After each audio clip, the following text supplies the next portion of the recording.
Hello friend, welcome to study Urja channel. मैं आपको advance maths पढ़ाने वाला हूं, जिसका पहला टॉपिक अपना है नंबर सिस्टम। तो चलिए देर ना करते हुए सेशन को स्टार्ट करते हैं। नंबर सिस्टम को स्टार्ट करते हैं, जिसका पहला टॉपिक है टाइप्स ऑफ नंबर। इसे हम डिटेल में पढ़ेंगे और जो भी मेन पॉइंट है वो सारा हम कवर करते हुए चलेंगे। तो पहला टॉपिक है अपने पास यहाँ पर types of number. Types of number, कितने प्रकार के नंबर होते हैं वो सब हम डिटेल में देखेंगे। पहला नंबर है हमारा नेचुरल नंबर। नेचुरल नंबर, तो नेचुरल नंबर को हम क्या कहते हैं हिंदी में? प्राकृत संख्या। प्राकृत संख्या, ये स्टार्ट होता है 1 से, ठीक है ना। 1, 2, 3 and so on. Second number है हमारा होल नंबर। होल नंबर, इसे हम कहते हैं हिंदी में पूर्ण संख्या। अभी पूर्ण क्यों कहते हैं इसको, वो देखें आप। अगर आप देखेंगे यहाँ पर तो कुछ कमी नजर आ रही है। 1, 2, 3, 4, यहाँ कमी है 0 की, जिसे आर्यभट्ट जी ने दिया था। तो जैसे आर्यभट्ट जी ने दिया तो एक 0 और शामिल हो गया, तो 1, 2, 3 एंड सो ऑन। तो 0 को जैसे हम शामिल करते हैं तो ये एक पूर्ण संख्या बन जाती है, जिसे होल नंबर कहते हैं। थर्ड है हमारा पूर्णांक, जिसे हम इंटीजर कहते हैं। इंटीजर नंबर, इंटीजर नंबर जो है इसे हम कहते हैं पूर्णांक। क्या कहते हैं? पूर्णांक नंबर, पूर्णांक संख्या। बेसिक चीजें देखना बहुत जरूरी है। हम जब आगे बढ़ेंगे तो यहां से भी क्वेश्चन पूछे जाते हैं परिमेय संख्याओं पर, प्राइम नंबर्स पर, तो इन्हें देखना बहुत जरूरी है। जब कंसेप्चुअल कोई क्वेश्चन बना के देता हो, ये बेसिक जानना बहुत जरूरी होता है। क्लियर है? तो इंटीजर में क्या होता है, ये तो सारे नंबर आते हैं, ये कहां तक जाता है? अनंत तक। तो ये स्टार्ट होता है माइनस अनंत से, -2, -1, 0, 1, 2 और अनंत तक जाएगा, प्लस अनंत तक। तो यहां पर हमने देखा ये 3 नंबर हैं। पहला है नेचुरल, और नेचुरल में 1, 2, 3 से स्टार्ट होता है, इसमें 0 शामिल हो गया। और आप इसको अगर ढंग से देखेंगे तो ये 1, 2, 3 आपको यहीं मिल रहा है। इसका मतलब ये है पूर्ण संख्या में प्राकृत संख्या शामिल होती है। और अगर और आगे बढ़ेंगे इंटीजर में तो ये 0, 1, 2, 3 है। इसका मतलब ये है पूर्णांक संख्या में होल नंबर मतलब पूर्ण संख्या शामिल होती है और प्राकृत संख्या भी शामिल होती है। ठीक है, ये 3 हो गए हमारे। अब चौथा नंबर देखते हैं। चौथे नंबर से क्वेश्चन बनना स्टार्ट हो जाते हैं पेपर्स में। चौथा नंबर है हमारा परिमेय संख्या। परिमेय संख्या, परिमेय संख्या को हम कहते हैं रेशनल नंबर। रेशनल नंबर, अब रेशनल नंबर क्या होता है? रेशनल नंबर ऐसा नंबर होता है जिसे हम a/b के रूप में लिख सकते हैं, यानी बटे के रूप में, जिसे a/b के रूप में लिख सकते हो। लिख सकते हो। यहां एक कंडीशन होती है, ध्यान रखना, ये कभी भी 0 नहीं हो सकता, क्योंकि डिनोमिनेटर में यानी हर में अगर 0 आ गया तो वो अनंत बन जाएगा। जहां b ≠ 0। अगर इसके उदाहरण देखें तो उदाहरण में क्या आ जाएगा? 2/3, 4/5, उल्टा भी बोल सकते हो 5/4, 22/7। ये 22/7 ध्यान रखना पाई का मान के बराबर होता है। कहां पर? मेंसुरेशन में, जहां हम वॉल्यूम और एरिया कैलकुलेट करते हैं। ठीक है ना। तो यहां पर 22/7 उस पाई के बराबर नहीं है। एक्चुअली में 22/7 का मान पाई के लगभग बराबर होता है, एग्जैक्ट बराबर नहीं होता। तो हम काम चलाने के लिए मेंसुरेशन के अंदर पाई बराबर 22/7 लेकर चलते हैं, लेकिन यहाँ पाई बराबर 22/7 नहीं हो सकता। 22/7 एक परिमेय संख्या, क्योंकि a/b के रूप में लिख सकते हैं। और एग्जाम्पल देख लो, 0/1 लिख सकते हो, 1/1 हो सकता है, 2/1 हो सकता है, 3/1 हो सकता है। ये सारे नंबर क्या हो गए आपके? परिमेय संख्या, रेशनल नंबर। नेगेटिव भी संभव है, -1/1, -2/2 या 2/1, -3/1। तो मैं ये कह सकता हूं कि जितनी भी पूर्णांक संख्याएं हैं वो परिमेय संख्याएं भी होती है। उसके अंदर जीरो के लेफ्ट में अगर देखेंगे तो नेगेटिव है और जीरो के राइट में देखेंगे तो पॉजिटिव है। तो ऋणात्मक परिमेय संख्याएं और धनात्मक परिसंख्याओं का एक समूह होता है। कौन? पूर्णांक संख्या। ठीक है ना। यहां अगर और एग्जांपल देखें हम तो एक मोस्ट कॉमन एग्जाम है जो पिछली बार पेपर्स में काम आया हुआ है। रेलवे के ग्रुप डी के अंदर 2018 में जो पेपर हुआ है उसमें 3 से 4 बार शिफ्ट में पूछा गया है पाई का मान। पाई का मान होता है 3.14159265। ध्यान रखना ये डायरेक्ट डाटा पूछा गया है। तो डायरेक्ट डाटा अगर पूछता है तो ये दोबारा पूछ सकता है। रेलवे के फिर से एग्जाम आने वाले हैं और जैसे एग्जाम आएगा ये तो पूछेगा पक्का है, एनटीपीसी हो या ग्रुप डी हो। एक बात और ध्यान रहे कि अगर किसी पेपर में कोई क्वेश्चन पूछा जाता है तो वो किसी और एग्जाम्स में भी पूछा जा सकता है।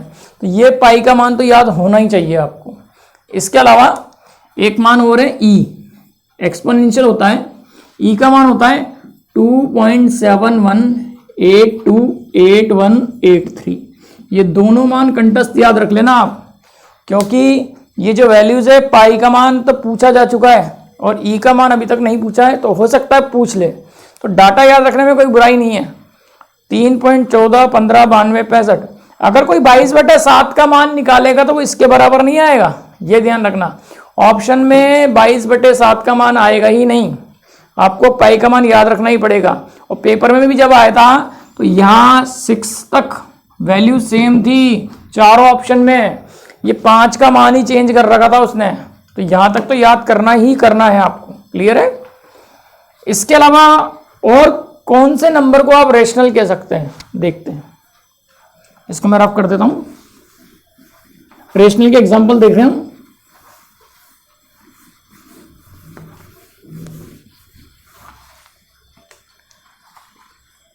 अगर मैंने इसको ऐसा लिखा 2 फैक्टोरियल तो इसका मान होता है 2, घटते क्रम में गुणा करके लिखते हैं। अगर 3 फैक्टोरियल हो ये हो जाएगा 3 गुणा 2 गुणा 1, ये हो गया 6। अब 2 और 6 कैसा नंबर है? 2 और 6 पूर्णांक है। और पूर्णांक कौन सा नंबर हो सकता है? परिमेय, कि 2/1 और 6/1 लिख सकता हूं मैं इसको। अगर मैं इसको ऐसा लिखता हूं कि 2/1 और 6/1 तो ये a/b के रूप में लिखा गया है। अगर a/, रूप में लिखा गया है तो ये नंबर भी किस में कन्वर्ट हो गए? आपके परिमेय संख्या में। तो जो फैक्टोरियल वाली वैल्यूज होती हैं ये भी सारी की सारी क्या होती है? परिमेय संख्याएं होती है। तो मैं इसको ऐसा लिख सकता हूं n फैक्टोरियल। अब यहां पर ये हो तो जाएगा परिमेय, लेकिन आप ध्यान रखना कि n नेगेटिव ना हो। n का मान नेगेटिव नहीं हो सकता। शुद्ध हिंदी और देसी भाषा में लिख रहा हूं आपके लिए। तो मैं इसको ऐसा लिख सकता हूं n belongs to w। w मतलब मैं लिख ही देता हूं होल नंबर। क्लियर है। n का मान होल नंबर होगा, 0 1 2 3 कुछ भी हो सकता है। अब आप बोले फैक्टोरियल 0 क्या होगा, फैक्टोरियल 1 क्या होगा? बताया ही नहीं मैंने। तो यहाँ ध्यान रखना, बहुत स्पेशल है। 0 फैक्टोरियल का मान और 1 फैक्टोरियल का मान, इसका मान तो 1 होगा, घटते क्रम में लिखना है। इसका मान अधिकतर बच्चे ये सोचते हैं 0 का मान तो 0 ही होगा, लेकिन ऐसा संभव नहीं है। इसका मान होता है फैक्टोरियल 0 का, या 0 फैक्टोरियल का मान जो होता है वो होता है 1 ही होता है। ये बहुत खास है, ध्यान रखना, गलती कर सकते हो आप। अगर पेपर में कोई क्वेश्चन आया सीरीज वाला फैक्टोरियल की फॉर्म में इकाई अंक निकालने वाला, तो ये गड़बड़ करेगा आपके क्वेश्चन को। ध्यान रखना 0 फैक्टोरियल जो होता है उसका मान होता है 1। क्लियर है। तो यहां पर हमने देखा फैक्टोरियल वाली वैल्यूज भी इस तरह हम कैलकुलेट कर सकते हैं। क्लियर है। अब आगे बढ़ते हैं 5वें नंबर पे। 5वां नंबर जो है हमारा वो क्या है? परिमेय का अपोजिट विलोम शब्द होता है अपरिमेय। तो इसकी डेफिनेशन भी क्या हो जाएगी? जस्ट उल्टा। परिमेय में हमने कहा था कि a/b के रूप में लिख सकते हैं। 5वां है हमारा परिमेय संख्या का अपरिमेय बन जाएगा। अपरिमेय संख्या जिसे हम इर्रेशनल कहते हैं, इर्रेशनल नंबर। तो इसकी डेफिनेशन क्या हो जाएगी? जिसे ए बटा बी के रूप में नहीं लिख सकते, नहीं लिख सकते। राइटिंग पर ज्यादा गौर मत करना, राइटिंग तो ठीक है, पढ़ने लायक है, ठीक है। अब जिसको ए बटा बी के रूप में नहीं लिख सकते, मतलब बी की कोई कंडीशन नहीं है अभी हमारे पास। पिछली बार बी नॉट इक्वल टू 0 था, इस बार कोई कंडीशन नहीं, जरूरत ही नहीं है उसकी। अब ए बटा बी के रूप में किसको नहीं लिख पाओगे आप? √2, √3, √5, √6, ऐसे अंडर के मान जो एग्जैक्ट वैल्यू नहीं देते, डेसिमल में वैल्यू देंगे, दशमलव में मान देंगे, उन्हें सबको आप किस में लिख सकते हो? अपरिमेय संख्याओं में। √2 का मान दशमलव में आएगा, √3 का मान भी दशमलव में आएगा। √4 नहीं लिया क्योंकि वो 2 होता है, और 2 क्या होता है? परिमेय, इसलिए मैंने √5 लिया है। तो ऐसे जितने भी अंडर की वैल्यूज जिनका मान दशमलव में कैलकुलेट होता है, परफेक्ट स्क्वायर नहीं होते, पूर्ण वर्ग नहीं होते, वो सारे के सारे किस में आएंगे? अपरिमेय संख्याओं में। इसके अलावा पाई खुद है, ये पाई कौन है? अपरिमेय संख्या होती है। मैं फिर लिख रहा हूं, फिर बता रहा हूं आपको, पाई का मान 22/7 के बराबर नहीं होता, लगभग बराबर होता है। आप कैलकुलेटर से देख लेना, लगभग बराबर होता है, एग्जैक्ट बराबर नहीं होता। तो पाई और ई दोनों के दोनों क्या हैं? दशमलव में मान आ रहे हैं। वो कहाँ आएंगे? अपरिमेय संख्याओं में। परिमेय संख्याओं में मैंने इसका मान बता दिया है क्योंकि वो पूछे गए हैं। मैं एक बार फिर बता देता हूं, 3.14159265, और ये होता है 2.71828183। क्लियर है? ये अपरिमेय संख्याएं होती है। लॉग वाली वैल्यूज में जिसका भी मान दशमलव में है, वो सारे के सारे अपरिमेय बनेंगे। एग्जाम्पल के तौर पे देख लें आप, log 2, log 3, log 4, ये सब। log 1 का मान 0 होता है, अगर log 1 0 हुआ तो ये बनेगा परिमेय। मैंने वहां जानबूझ के नहीं बताया, ठीक है, क्योंकि उसे हम यहां देख सकते हैं। तो log 1 का मान कितना है? 0, और 0 कौन सी संख्या बनती है? परिमेय। अगर किसी log की वैल्यू 1 आ गई, 1 आ सकता है, कोई प्रॉब्लम नहीं है। अगर मैं इसको ऐसा लिख दूं log 2 बेस पे 2, तो इसका मान 1 है। अगर 2 की जगह मैंने लिख दिया a या n, a बेस पर a, तो इसका मान हमेशा 1 होता है। और अगर ये 1 है, ये भी क्या बन जाएगी? परिमेय संख्या। लॉग वाला कॉन्सेप्ट मैंने यहीं आपको मेंशन किया है। लॉग की वैल्यू अगर दशमलव में आ रही है तो वो अपरिमेय है, लेकिन लॉग की वैल्यू इस प्रकार से आ रही है तो वो परिमेय है। क्लियर है? तो आपने देख लिया होगा, आई होप समझ में आया होगा आपको परिमेय और अपरिमेय क्या डिफरेंशिएट है। परिमेय जिसे a बटा b के रूप में लिख सकते हैं, 1/1, 2/1, 3/1, 2/3, 4/3, 3/2, सारी वैल्यूज 22/7। लेकिन पाई परिमेय नहीं होगा क्योंकि पाई का मान 22/7 के बराबर नहीं होता, बल्कि लगभग बराबर होता है। क्लियर है? एक भी कंसेप्ट नहीं छूटेगा आपका, रेलवे पार ही लगोगे आप इस बार, ठीक है ना। तो आगे बढ़ते हैं। अपरिमेय 5वें के बाद छठा नंबर आएगा अपना, जो छठा नंबर है 6, वो 6 है अपना छठे नंबर पे। अभाज्य संख्या की अभाज्य संख्या क्या होती है?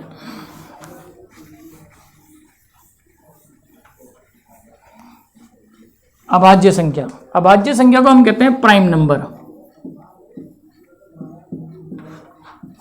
अभाज्य संख्या, इसे हम कहते हैं प्राइम नंबर।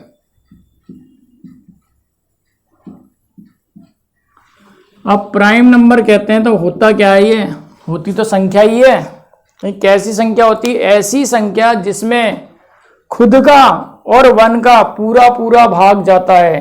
कहने का मतलब ये है, अगर किसी संख्या में उसी संख्या का भाग लगाएं या 1 का भाग लगाएं तो शेषफल 0 आएगा, और शेषफल 0 आया इसका मतलब पूरा पूरा भाग गया है। जैसे 4/2 पूरा भाग जाता है, 4/3 पूरा भाग नहीं जाता। ठीक है, तो ऐसी संख्याएं जिनमें खुद का और 1 का ही भाग जाता है और किसी संख्या का भाग नहीं जाता, तो वो कैसी संख्याएं होती है? अभाज्य संख्या, प्राइम नंबर्स। तो मैं लिख देता हूं, ऐसी संख्या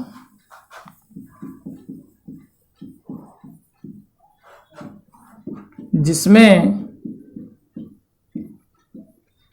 1 का और उसी संख्या का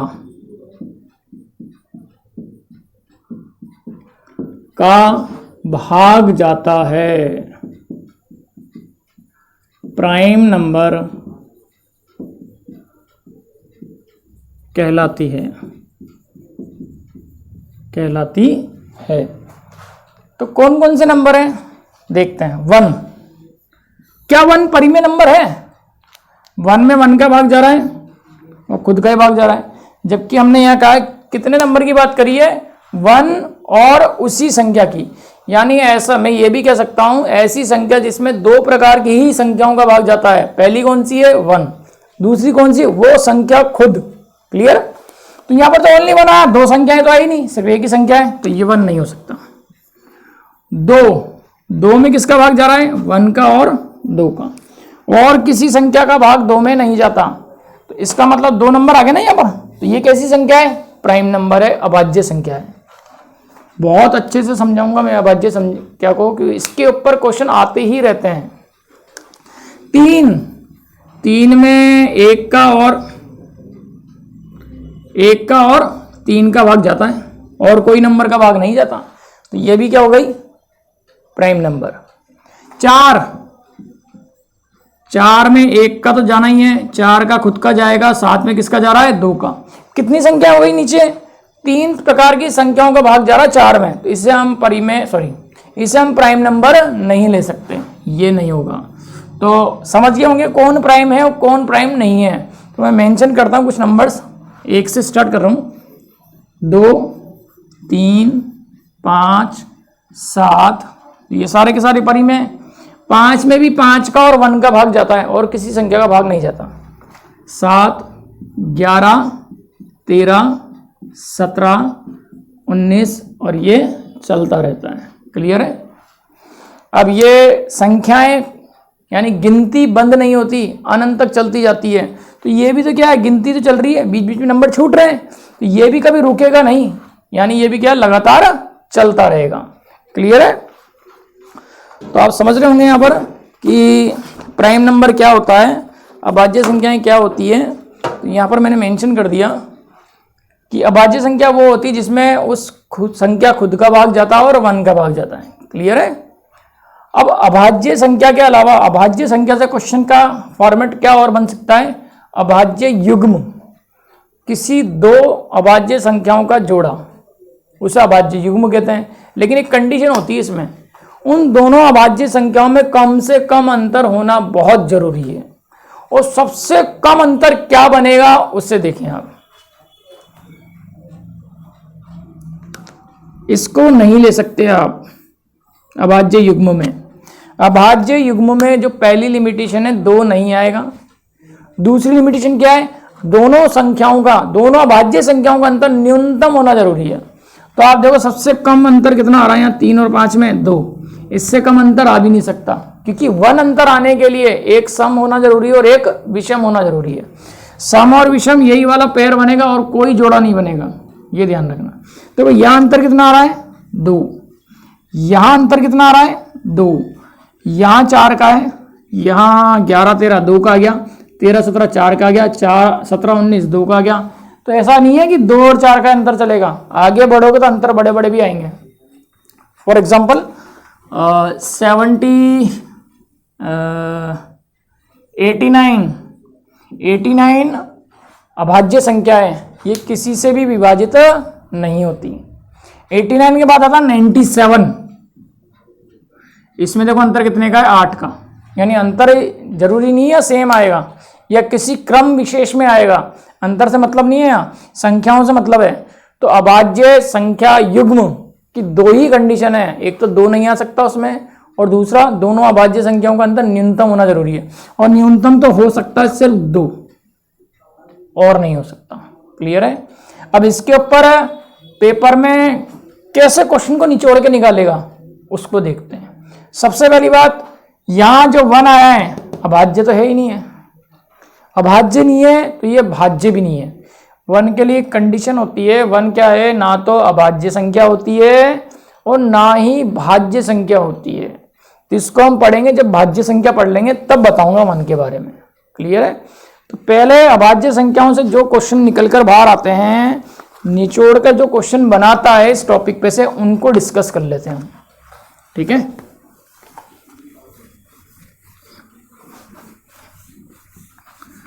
अभाज्य संख्याओं के ऊपर पेपर में क्वेश्चन आते रहते हैं, ध्यान रखना। तो मैं ये टॉपिक वापस लिख देता हूँ, यहाँ अभाज्य संख्या, या इंग्लिश में लिख देता हूँ प्राइम नंबर। ठीक है ना, प्राइम नंबर। इसके ऊपर क्या क्या है हमारे पास, या हम कैसे एग्जामिनर कैसे क्वेश्चन निकालता है उसको देखेंगे। तो मैंने अभी आपको डिस्कस किया कि अभाज्य युग्म, पहले मैं आपको अभाज्य युग्म समझा देता हूँ, फिर आगे बढ़ेंगे। अभाज्य युग्म, इसे प्राइम पेयर भी कहते हैं या ट्विन पेयर के नाम से भी आ सकता है। इंग्लिश में भी ध्यान रखें, बहुत जरूरी है। उसने इंग्लिश को हिंदी में लिख दिया ट्विन पेयर, फिर क्या कर लोगे, याद होना जरूरी है। तो ट्विन पेयर, अभाज्य युग्म या प्राइम पेयर, एक ही बात है। इसमें मैंने आपको बताया था कंडीशन क्या होती है, अंतर न्यूनतम होना जरूरी है। 2 तो आ नहीं सकता।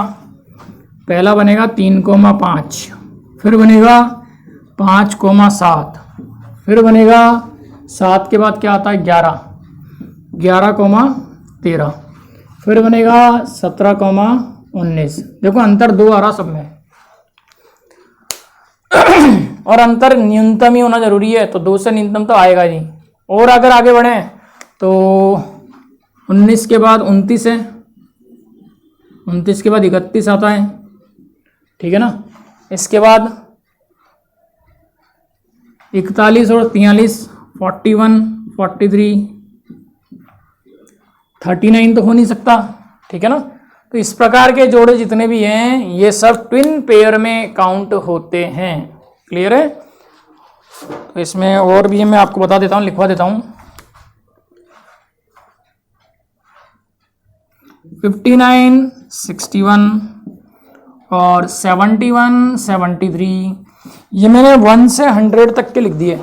1 से 100 तक सिर्फ इतने ही प्राइम ट्विन प्राइम होते हैं। 1, 2, 3, 4, 5, 6, 7, 8। तो पहला क्वेश्चन तो यहीं से बन गया। 1 से 100 तक कितने अभाज्य युग्म होते हैं।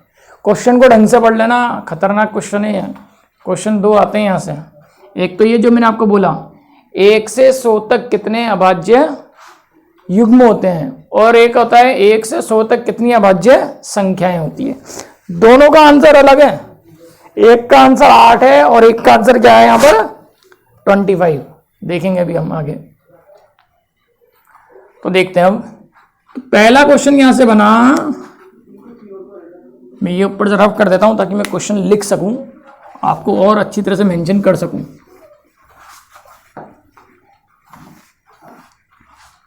पहला क्वेश्चन क्या है, 1 से 100 तक ट्विन पेयर कितने हैं। तो इसका आंसर आएगा 8। ठीक है, आप गिन लो। इसके अलावा और कोई ट्विन पेयर नहीं मिलेगा, आगे मिलेंगे 100 के बाद। फिर 3,5, 5,7, 11,13, कोई से भी पेयर देख लो, सब 100 के नीचे नीचे ही हैं। इसका मतलब यह है 1 से 100 तक ट्विन पेयर बनते हैं सिर्फ 8। तो ये क्वेश्चन आपका तैयार हो गया एक। ठीक है, आगे बढ़ते हैं। और इसमें एक खास बात और नजर आ रही होगी आपको, ढंग से देखो, ये वाली अभाज्य संख्याओं में 5 ही ऐसी अभाज्य संख्या है जो लगातार भी छोड़ो कि 2 प्रकार के ट्विन पेयर में काम आती है। इसके अलावा कोई भी नंबर दोबारा रिपीट होगा ही नहीं। यानी ट्विन पेयर में सिर्फ 5 ही है जो रिपीट होता है 2 बार। इसके अलावा कोई अभाज्य नंबर अभाज्य युग्म में रिपीट नहीं होता। देख लो आप, कोई सा भी नंबर रिपीट हो रहा हो तो बताएं आप मुझे।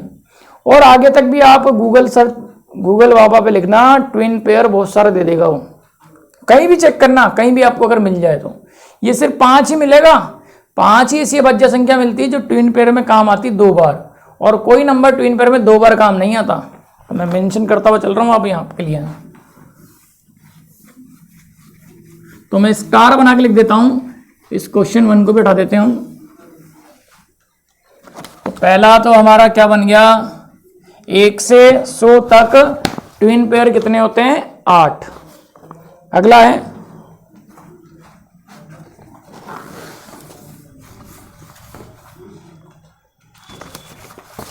5 ऐसी अभाज्य संख्या है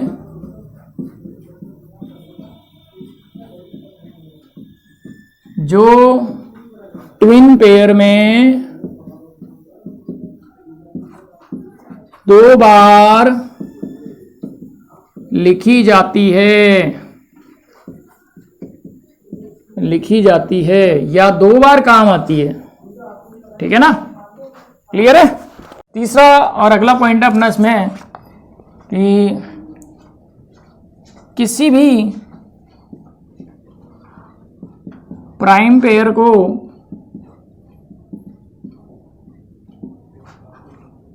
सिक्स एन माइनस 1 6n+1 के रूप में लिखा जाता है, लिखा जा सकता है, कोई सा भी हो। क्लियर है।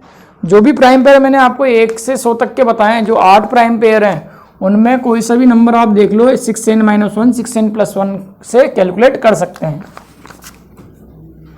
यहाँ एक लिमिटेशन है बस 3,5 को छोड़कर, इसको नहीं कैलकुलेट कर सकते। ठीक है ना, ये इसकी एक खास लिमिटेशन है, इसका ध्यान रखना पड़ेगा हमें। क्लियर। अगला, किसी भी प्राइम संख्या, प्राइम पेयर नहीं बोल रहा, प्राइम संख्या बोल रहा हूं मैं, अभाज्य संख्या, किसी भी अभाज्य संख्या को 6n-1 या 6n+1 से ज्ञात कर सकते हैं,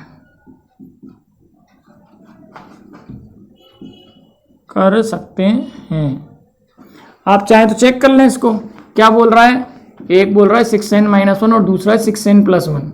जैसे मैंने यहाँ पर 1 रखा, 1, इसमें भी लिमिटेशन है, 3 नहीं लिख सकते आप, 2 नहीं लिख सकते। n बराबर 1 रखा मैंने, तो क्या आएगा, 6 कम 6 माइनस 1 5, ये क्या देगा, 6 कम 6 और 1 7। n बराबर 2, 6 दूनी 12, 12 में से 1 गए तो 11, 6 दूनी 12, 12 और 1 13, 3 रख कर देख लो, n बराबर 3, 6 × 18, 18 में से 1 गया तो 17, 6 × 18, 18 और 1 19। यहाँ लिमिटेशन क्या है हमारी, देखो 2,3 कैलकुलेट नहीं हुआ, 0 नहीं रख सकते हम, 0 रख दिया तो ये नेगेटिव आ जाएगा और ये 1 आ जाएगा, 1 तो संभव ही नहीं है, 1 हमारा प्राइम नंबर अभाज्य संख्या नहीं होती। क्लियर है। तो यहाँ पर लिमिटेशन क्या आई हमारे पास, 2,3 को छोड़कर। क्लियर है। तो हम यहाँ 2,3 को इस वाले 6n+1 या 6n-1 से कैलकुलेट नहीं कर सकते। और अगर प्राइम पेयर अभाज्य संख्या युग्म तो 6n-1, 6n+1 से निकाल सकते हैं, नो प्रॉब्लम। ठीक है। और आगे देखते हैं इसमें, किसी भी प्राइम पेयर, मैंने आपको प्राइम पेयर लिखे थे, मैं दोबारा लिख देता हूं, क्या थे वो, 3,5, 5,7, 11,13, 17,19 और 29,31, 41,43 और 2 और हैं 59,61 और लास्ट है 71,73। किसी भी प्राइम पेयर में जो संख्याएं लिखी हुई है, प्राइम संख्याएं, अभाज्य संख्याएं, इनको जोड़कर देखें आप, 5 और 3 8, 7 5 12, 11 और 13 24। तो मैं इनकी योग लिखते हुए चलता हूँ। ये है 8, ये है 12, ये है 24।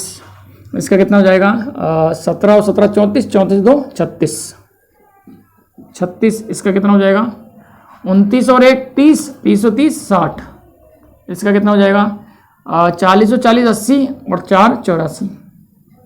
इसका कितना हो जाएगा 59 और 1 60, 60 और 60 120। इसका 7 और 7 70 कितना हो गया 140 और 4 144।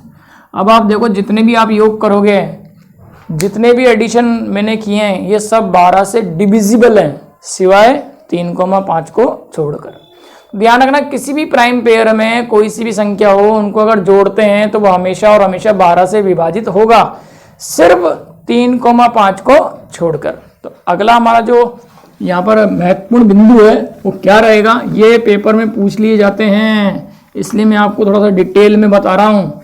अभी तो हमने अभाज्य संख्या कंप्लीट नहीं पढ़ा, देखो कितनी चीज निकल के बाहर आई है। क्या बोला हमने, किसी भी अभाज्य संख्या, अभाज्य युग्म में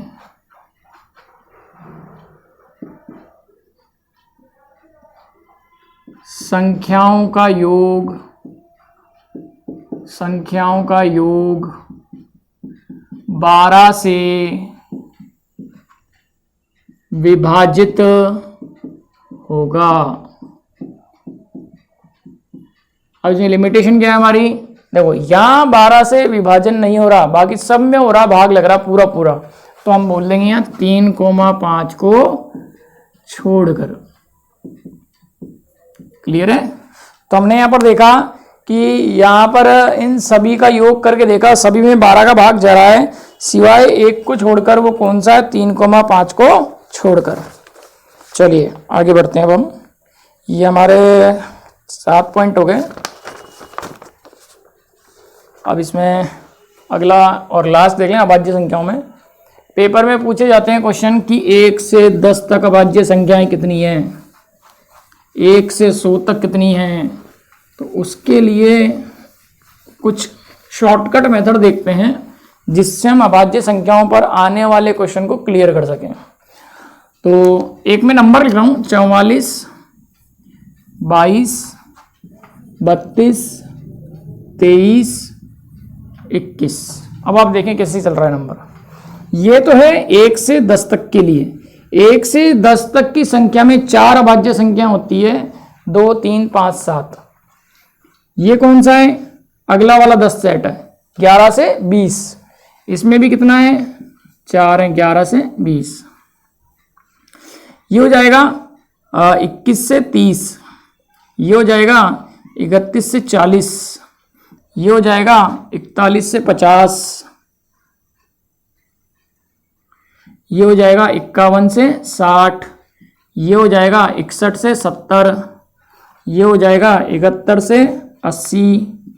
ये हो जाएगा 81 से 90 और ये हो जाएगा 91 से 100। इसका मतलब ये है 1 से 10 तक 4 अभाज्य संख्याएं होती है, 11 से 20 तक 4 अभाज्य संख्या होती है, 11 13 17 19। इसी प्रकार 21 से 30 तक 2 होती है, 31 से 40 तक 2 होगी, 41 से 50 तक 3 होती है, 51 से 60 में 2 होगी, 61 से 70 तक 2 होती है, 71 से 80 तक 3 है, 81 से 90 तक 2 है और 91 से 100 तक 1 है। क्लियर है। ये 1 से 100 तक का फंडा हो गया। अगर पेपर में बोलता कि 1 से 50 तक कितनी है, 1 से 100 तक सभी बच्चे याद करके जाते हैं कि 25 अभाज्य संख्याएं होती है, लेकिन पेपर में पूछा उसने कि 1 से 50 तक कितनी अभाज्य संख्याएं होती है, तो 1 से 50 तक चलो बस ये यहां तक। 1 से 50 तक 5 सेट हो गए ना, 1 2 3 4 5, यहां तक जोड़ लो उसको, 4 और 4 8, 2 10 12 3 15। 1 से 50 तक कितनी, 15। बचे हुए में कितनी होगी, 10। देख लो आप, 2 2 4 4 6 7 8 9 और 1 10। तो 1 से 100 तक टोटल कितनी होती है, 25। आगे अगर बात करें 100 से आगे, तो हम कैसे ध्यान रखना है वो मैं इधर मेंशन कर देता हूं। 1 से 100, 101 से 125, 126 से 150, 151 से 175, 176 से 200। अब मैं थोड़ा सा रफ कर देता हूँ उसको।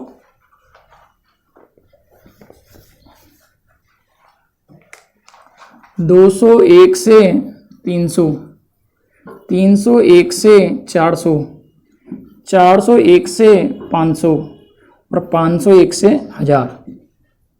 तो देखो कितनी कितनी संख्याएं होती हैं वो देख लेते हैं हम यहाँ पर। ये सेट क्या है, आने वाले क्वेश्चंस को कवर करेगा। जब हम क्वेश्चंस करना स्टार्ट करेंगे वहाँ क्लियर रहेगा।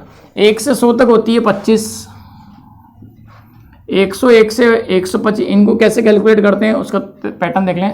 5 5 5 6 6 6 7 3 7 1 1 1। ठीक है, तो इस तरीके से याद रखना है आपको, जैसे मैंने मेंशन किया है। ये सेट इस तरह से बना लेना आप। ध्यान रखना 101 से 125 से 25 के जोड़े बन रहे हैं यहाँ तक। जैसे 200 हो जाए 100 के जोड़े बन रहे हैं। जैसे 500 हो जाए ये 500 का जोड़ा बन गया। तो 25 फिर 5 5 5 6 6 6 7 3 7 1 1 1, ऐसे याद रखें आप, ज़्यादा आसान होगा। अब वो बोल दे पेपर में कि 1 से 1000 तक कितने अभाज्य संख्याएं हैं, तो इनको जोड़ लो। 7 और 3 10 और 6 16, 16 और 6 22, 22 और 6 28, 28 और 10 38, 38 और 10 48 का 8 हासिल का 4, 4 और 2 6, 6 और 1 7 8 9, 9 और 7 16। कितनी आएगी टोटल? 168। एक बार और चेक कर लेते हैं। 7 और 3 10 और 6 16, 16 6 22, 22 6 28, 28 10 38, 38 और 10 48, 48 का 8 हासिल का 4, 4 5 6 7 8 9, 9 और 7 16। तो 1 से 1000 तक टोटल कितनी होती है? 168। पेपर में अगर क्वेश्चन आया कि 200 से 500 के मध्य कितनी संख्याएं होती है अभाज्य संख्याएं, तो 200 यहाँ से स्टार्ट हो रहा है और 500 यहाँ खत्म हो रहा है। तो सिर्फ आपको इसी का एडिशन करना है, पूरे का एडिशन नहीं करना। ये बहुत हेल्प करेगा आपकी ऐसे क्वेश्चन को सॉल्व करने में। वहाँ ऐसा नहीं है कि आप संख्याएं निकाल कर देख रहे हो कौन कौन सी संख्या भाज्य संख्या फिर आप देख रहे हो कितनी है। ये ऐसा संभव नहीं है, ऐसा तो घर पे भी संभव नहीं हो पाएगा, बहुत टाइम लगेगा, समय खराब होगा। तो इसके लिए ये वाला पैटर्न बहुत अच्छा है। रेलवे के पेपर्स में पूछे जाते हैं इस प्रकार के क्वेश्चन। आपने देख लेना 2018 में जो पेपर्स हुए हैं वहाँ अभाज्य संख्याओं के ऊपर भरपूर क्वेश्चन आए हुए हैं। क्लियर है? अब इसमें और क्या है अभाज्य संख्याओं में खास बात, अगर किसी भी संख्या को 6 से भाग दें, किसी भी संख्या को, अभाज्य की नहीं बोल रहा मैं, किसी भी संख्या को, किसी भी संख्या को अगर 6 से भाग देते हैं और उसका शेषफल 2, 3, 4 इनमें से कोई एक आ जाए, 2, 3, 4 इनमें से कोई एक आ जाए तो वो अभाज्य संख्या नहीं हो सकती। क्लियर है? मैंने क्या कहा? किसी भी संख्या में 6 का अगर भाग देते हैं और शेषफल आपके पास 2, 3, 4 इनमें से कोई एक आता है तो वो संख्या अभाज्य संख्या होना संभव नहीं है, वो अभाज्य संख्या नहीं हो सकती। क्या मैं इसको बदल कर लिख दूं? यदि अभाज्य संख्या में 6 का भाग दिया जाएगा तो उसका शेषफल कभी भी 2, 3, 4 नहीं आ सकता। यदि किसी अभाज्य संख्या में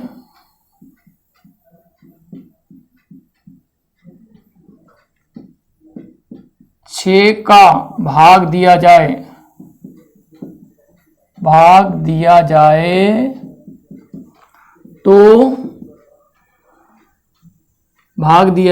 अगर शेषफल जिसे हम रिमाइंडर कहते हैं 2, 3, 4 में से कोई एक आता है तो वह संख्या अभाज्य संख्या नहीं हो सकती। ध्यान रखना, अगर कभी भी किसी अभाज्य संख्या, अगर क्वेश्चन आता है पेपर में निम्न में से कौन सी अभाज्य संख्या है, तो आप 6 का भाग लगाकर चेक कर सकते हो। अगर किसी संख्या में 6 का भाग लगाते हैं और 2, 3, 4 आ जाए तो 100% है वो संख्या अभाज्य हो ही नहीं सकती। तो मेनली कई बार अगर पेपर में क्वेश्चन आता है कि निम्न में से कौन सी अभाज्य संख्या है, तो आप 6 का भाग लगा चेक कर सकते हो। क्लियर है? और भी फंडे हैं अभाज्य संख्या को कैलकुलेट करने के, वो हम आगे पढ़ेंगे। ठीक है, तो ये तो हो गया अपना अभाज्य संख्या, अभाज्य युग्म। इसमें जितने भी पैटर्न थे वो सब मैंने आपको करवा दिए हैं। अब बात करते हैं हम अभाज्य से रिलेटेड, अभाज्य जैसा नाम है सअभाज्य संख्या। अगली संख्या है हमारी, नंबर देख लेना आप कौन सा है, सअभाज्य संख्या।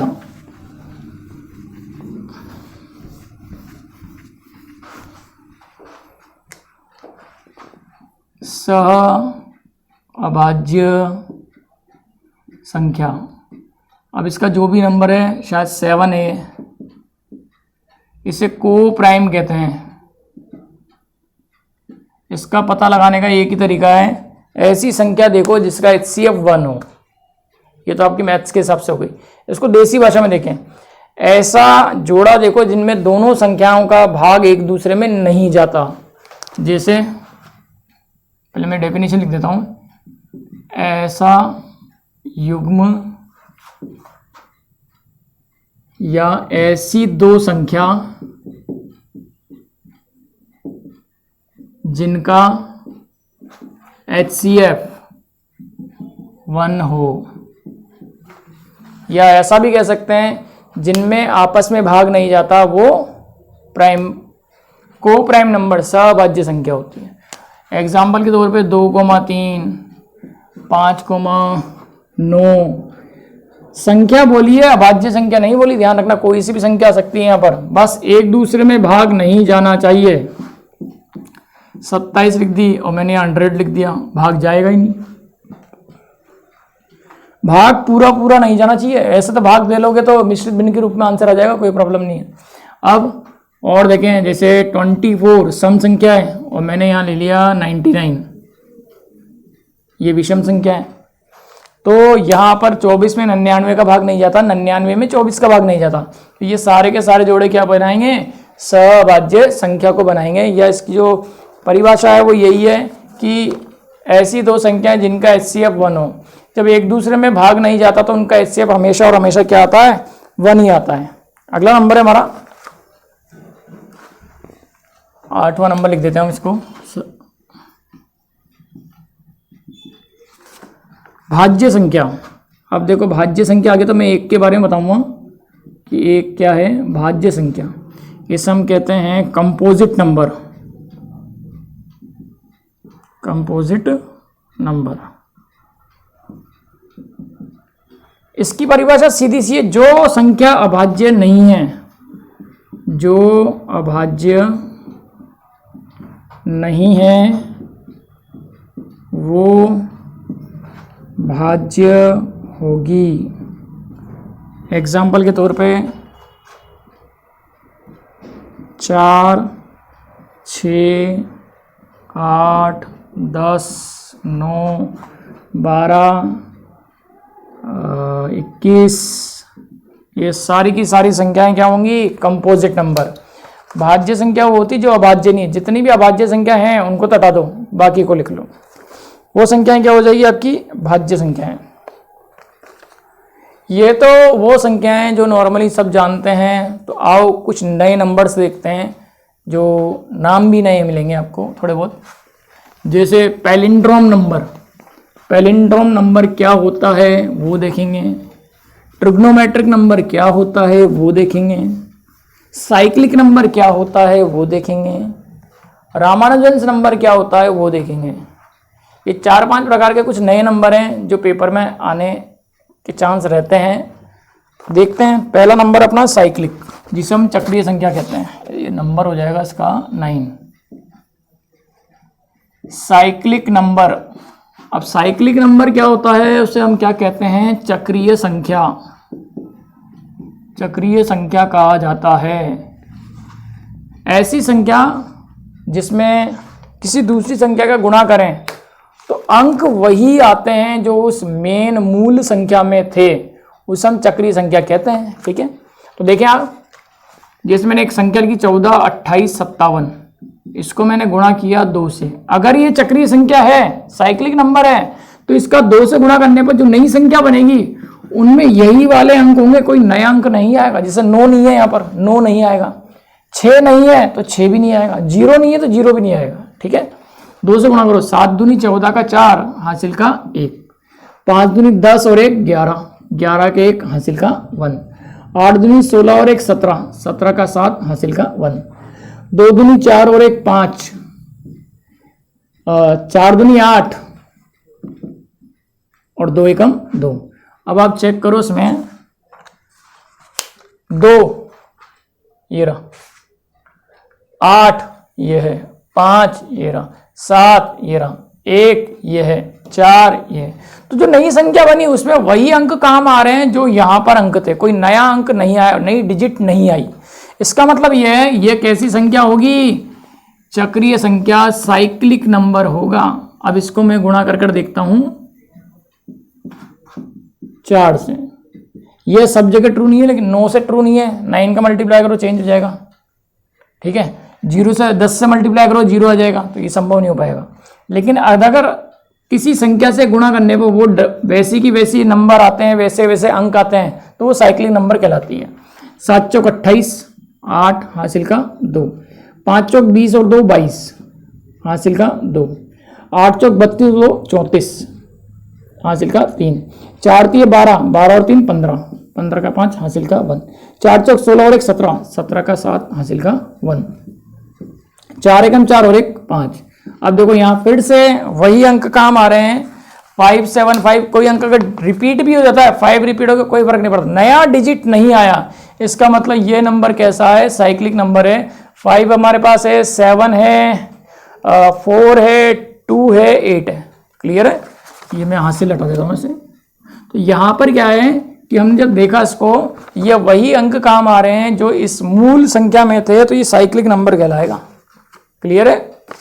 नेक्स्ट अगला नंबर है हमारा त्रिकोणीय संख्या, जिसे हम ट्रिग्नोमेट्रिक नंबर कहते हैं।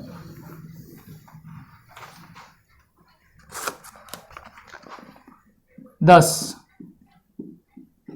त्रिकोणीय संख्या जिसे हम ट्रिग्नोमेट्री नंबर कहते हैं, ट्रिगोनोमेट्री। ठीक है, ये नंबर क्या होता है, कैसे बनता है, देखें। ये बिल्कुल रसोई में जो कटोरियां जमाते हैं बिल्कुल वैसा है। कैसे, अगर आपके पास एक कटोरी है तो आप इसको ऐसे सिंगल रख दोगे, 3 कटोरी है तो आप उसको ऐसे जमाओगे। क्लियर। और ज्यादा कटोरी है, नीचे 2 है ना, 1 बढ़ा देता हूं मैं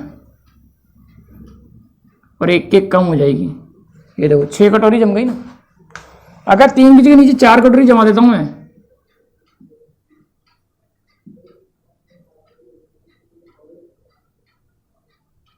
तो देखो कितनी हुई, 4 3 7 और 3 10। ऐसे कटोरियां बढ़ती जाएगी। कितनी कितनी कटोरी आ रही है, यहां आ रही है 1, यहां 3, यहां पर 6, यहां पर 10। अगली कितनी आएगी, कटोरी बना के गिन लो।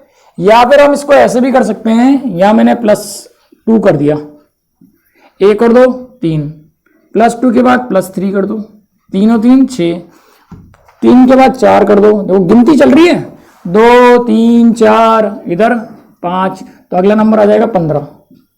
फिर 6 कर दो, अगला नंबर आ जाएगा 21, 7 कर दो, अगला नंबर आ जाएगा 28।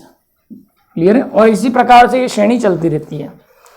अब कितनी आ रही है, 1 3 6 10 15 21 28। 7 के बाद अगला नंबर लाने के लिए 8 ऐड करना पड़ेगा, तो 28 और 8 हो जाएंगे 36।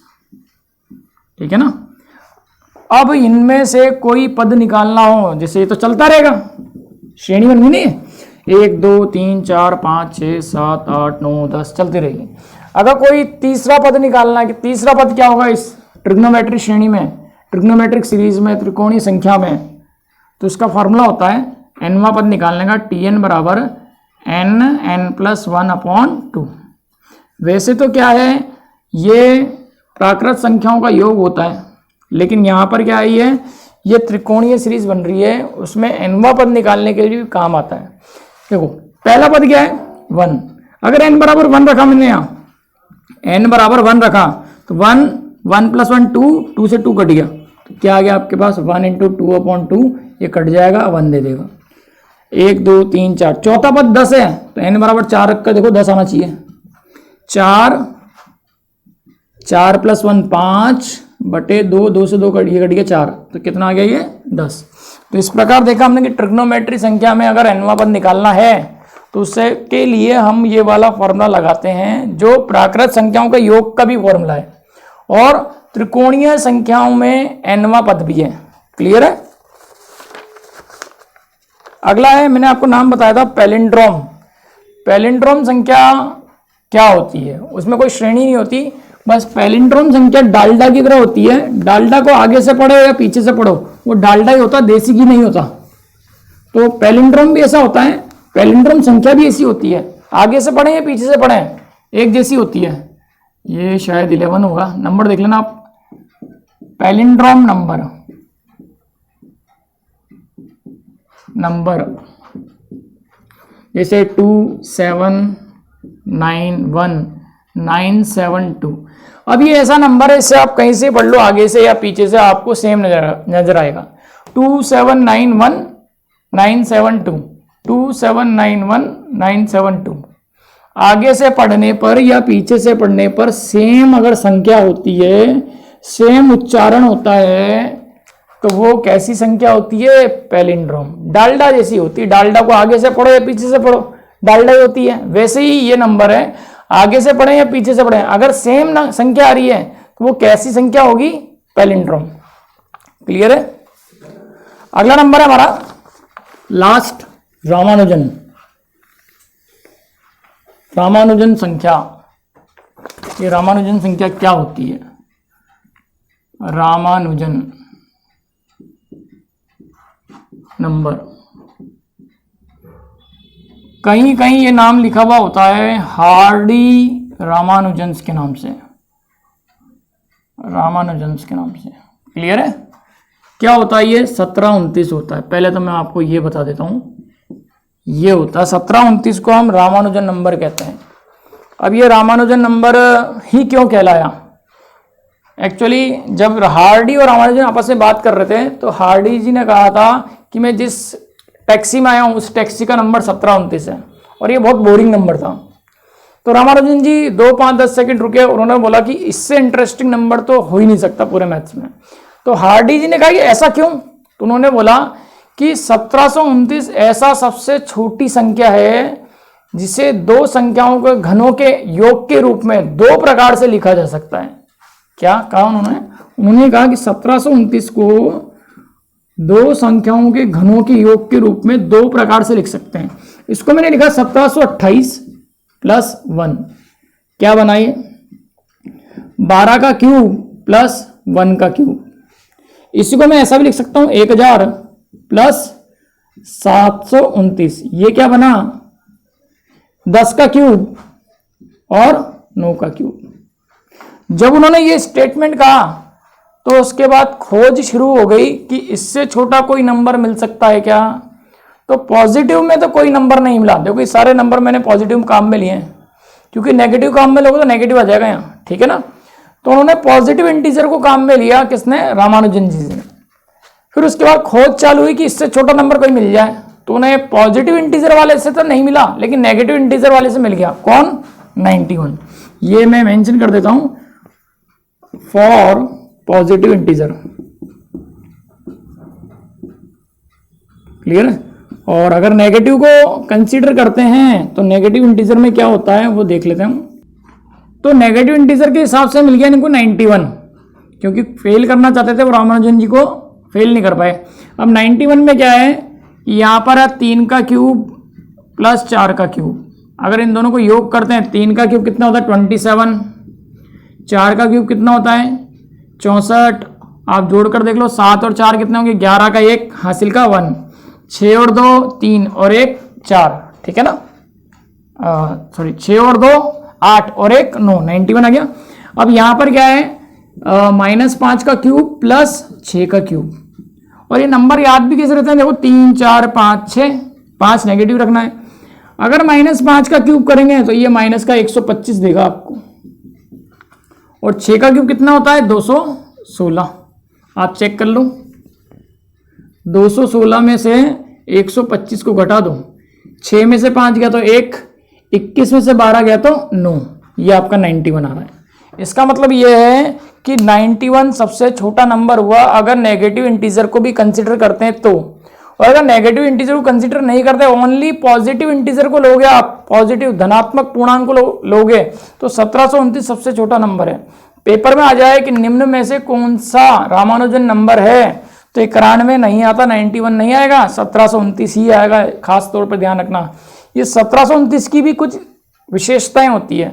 ये ऐसा नंबर है जो इनके सम करने पर, इन अंकों को योग करें तो योग करने पे कितना आ रहा है, देखो ये 9 और 1 10, 17 और 2 19, 19 से विभाजित होता है, यानी 1729 इस प्रकार का नंबर है जो इनसे ही अंकों के योग से विभाजित होगा।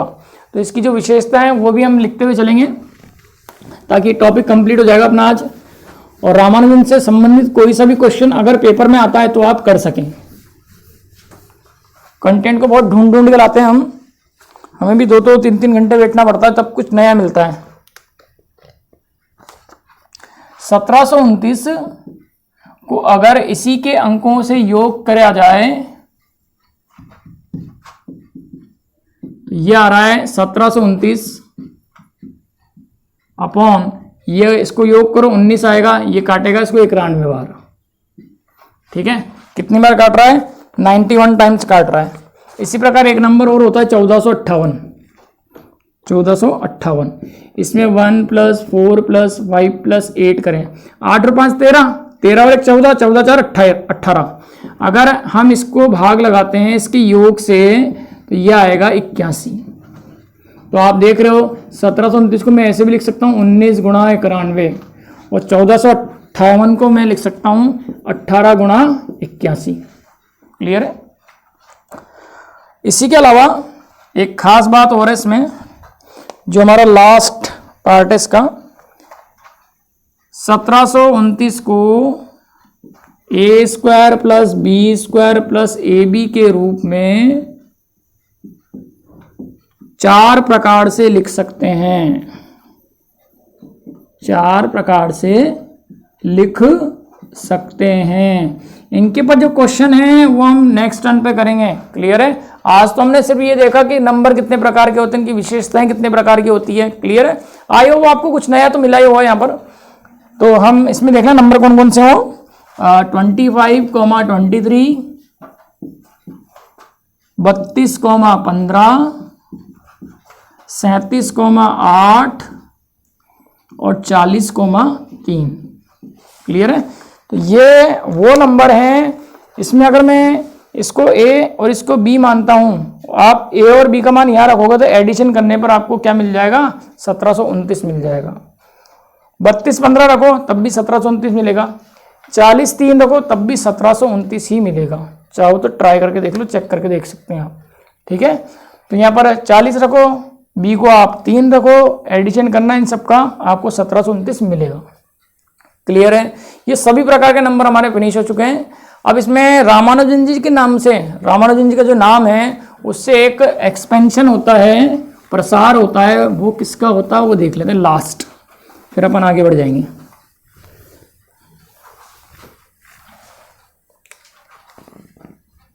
इसे हम कहते हैं रामानुजन एक्सपेंशन। उन्होंने 3 को एक्सपेंड किया था और इस प्रकार से लिखा था 1 + 2 √, 1 + 3 √, 1 + 4 √, 1 + 5 √, 1+ और ये चलता है। तो उन्होंने इस प्रकार से इसको एक्सपेंड किया था। अगर आप इसको सॉल्व करोगे तो सॉल्व करने के बाद आपको आंसर कितना मिलेगा, 3। क्लियर है।